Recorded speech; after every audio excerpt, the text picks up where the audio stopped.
Wake that ass up. Early in the morning. The Breakfast Club. Life is a spoof, man. I'm telling you. Executive produced by the Wayans brothers, Aaron McGruder, Dave Chappelle, Neil Brennan. That was Fart, ladies and gentlemen. Yes, it was. That's what we've gotten to. Ice Spice. That was Fart by Ice right. Spice. drop a fart for Ice Spice, Red. Okay. Drop. You got to find it? You got it. There you go. Drop a fart for Ice Spice, man. Jesus Christ. All right. All right, Ice Spice. Well, let's get in some front page news. Good morning, Tez. Good morning, DJ Envy. Good morning, Charlamagne the God. Peace, Ted. Now, let's jump into some quick sports. Now, yesterday they announced the All-Star starters. LeBron made history being the 20th All-Star game. So salute to LeBron James. Drop a bomb for him, not a fart. Thank you. We have no reason to drop a fart for LeBron James. Just making sure. Okay, salute to LeBron James. 20 years in the league. 20th All-Star game. Mm-hmm. That's, I mean, for him to be this good for this long, never seen it before. No, it was the crazy Never part. seen it before. Steph wasn't a starter this year. So it was LeBron, Joker, Kevin Durant, Luca, and Shai. And in the East, it was Giannis, Joel Embiid, Jason Tatum, Damian Lillard, and Tyrese Halliburton. I don't know why Steph Curry's having a great season. I don't know why he didn't. I don't know. I have no Shai, idea. Oklahoma City Thunder guard Shai was picked over him. Nah, Shai's dope. Shai's super dope. But who do you, it's weird. You got Luca, you got Kevin Durant, you got Joker, you got LeBron. It's a tough one. All right. It just votes. So. Yeah. What up, Tez? What's going on, DJ Envy? Let's jump. Charlamagne the God again. Good morning again. Let's jump right into Donald Trump. Yeah. 2 days after winning a New Hampshire GOP presidential primary, Donald Trump returned to a Manhattan federal courthouse.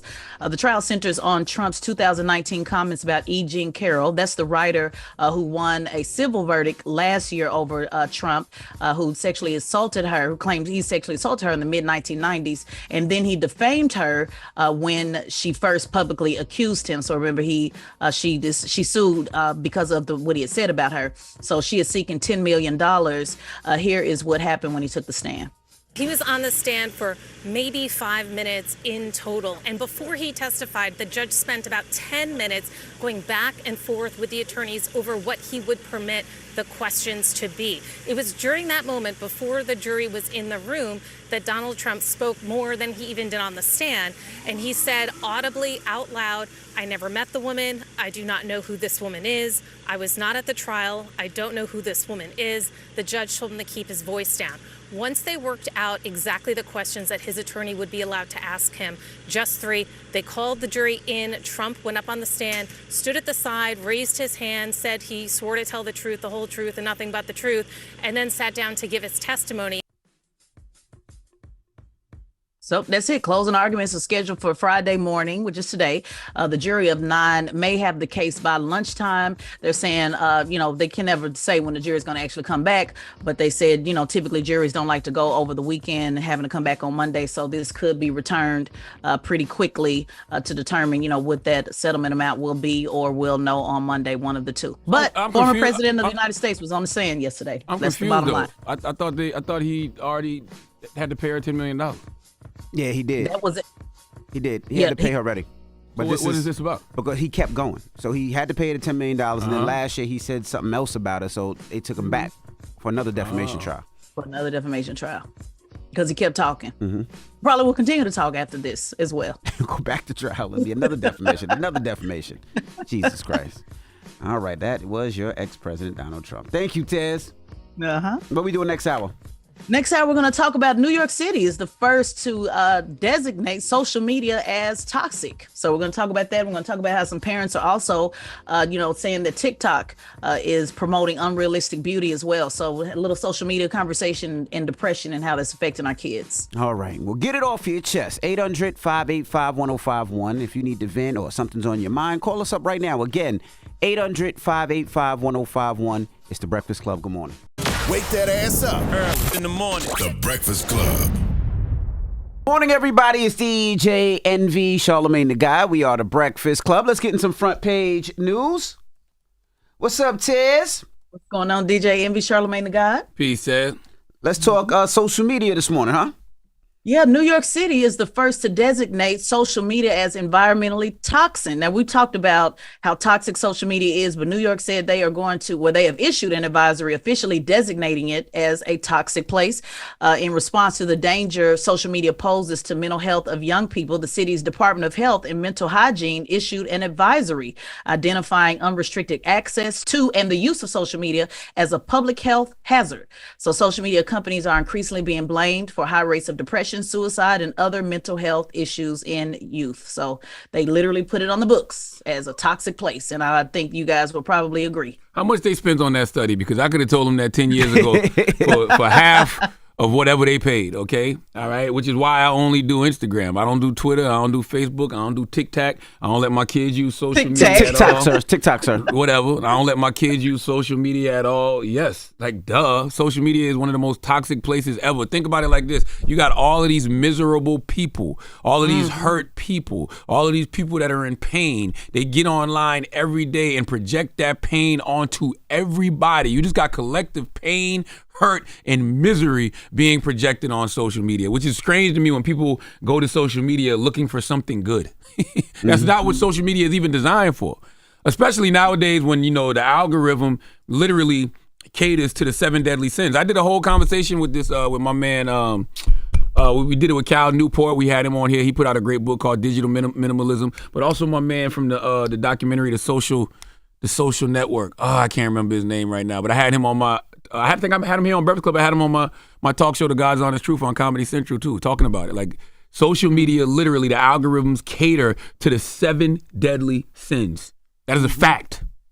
Yeah, it's a cesspool. I also enjoyed your conversation you guys had with Kevin Gates this week, you know, talking about how he had to unplug and how, you know, it affected him and you kind of getting caught up in his head with that. And so another story, just wanted, since we're talking about social media parents, since Charlamagne called TikTok, more than 12,000 parents are urging TikTok to clearly label AI-generated influencers who could pass as real people to viewers. Now, these parents, they started an online petition to say that they're concerned that these AI-perfected faces and bodies are giving, you know, teens unrealistic beauty standards. So they're asking that they clearly label it. And they're supposed to be labeling this stuff as AI, but they said they're not catching it fast enough. They're not doing enough.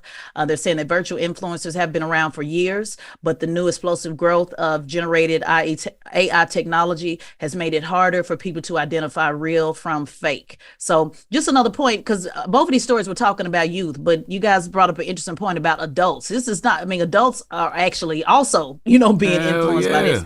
Yeah, 69% of adults, 81% of teens use social media, and it is a growing population of anxiety, depression due to social media. It's a real thing. You really, literally have to unplug. Man, get off. I honestly, I'm working on just getting my way off altogether. You know what I mean? But yeah, like I said, social networks do best when they tap into one of the 7 deadly sins. There's so many articles that have been written on it, so many books that have been written on it, so many whistleblowers in Silicon Valley talk about it, how they literally cater to greed and vanity and, you know, gluttony. Like, I'm telling you, it's the devil. Yeah, no, it is. And I'm grateful that, you know, I got 6 kids, that my 2 oldest are not on it like that. They could really care less about it. The only thing I would say is, and I know TikTok is not the answer, but my daughters, the younger ones, they like to dance. And they like to do the dance moves and share it with their friends. Okay. But they do it in a place where it's a safe place because they send it to each other. I don't know if there's an app where kids can do that and have a good time doing it, because my daughter likes to dance to music that's out, whether it's old or new, whether it's doing, you know, dance from her troop stuff or cheering. And that is something that I like, because they're just having fun as kids. Like yesterday, my daughter was dancing to Happy, right? And she did her own routine and she was able to share it with her friends in, you know, in her school. But the other stuff where people can leave comments and complaints and say, I don't like you because of this, or even try to lure these kids in, that's what I don't like. I don't think the pros of social media outweigh the cons, and nope, we're not going to realize. We're not going to realize that. I mean, some of us are realizing that now and have already realized that, but the majority of society is not going to realize that until in the future. But it's going to be too late. Like literally right now, it's people waking up and they're getting on social media, waiting to know how to feel about something. You're right. Like for example, Megan Thee Stallion put out Hiss, which we just listened to. It's people who listen to that record And instead of just going with how they feel, like some people might initially be like, oh, I like that record. Some people might initially be like, oh, I don't like that record. But they're going to wait to see what the majority of people on social media say before they form their conclusion. Of course. That's whack. But that's everything. That's people do that with politics. People do that with interviews. People do that with what's going on in the world. Yep. They do that all the time. It's like they go to the popular opinion, and whatever the popular opinion is, that's what they do. Well, whatever the popular opinion on social media is. Correct, you're right. The social media is not reflective of the real life. world. Absolutely. It's just That's not. exactly. It's a small portion of what's actually going on in the real world. And the sad thing about it all is when you think about it, I think a lot of people lose their lives in social media, right? They don't necessarily live in the moment, right? They don't get to really, we always talk about smell the flowers. They don't get a chance to smell the flowers, you know what I mean?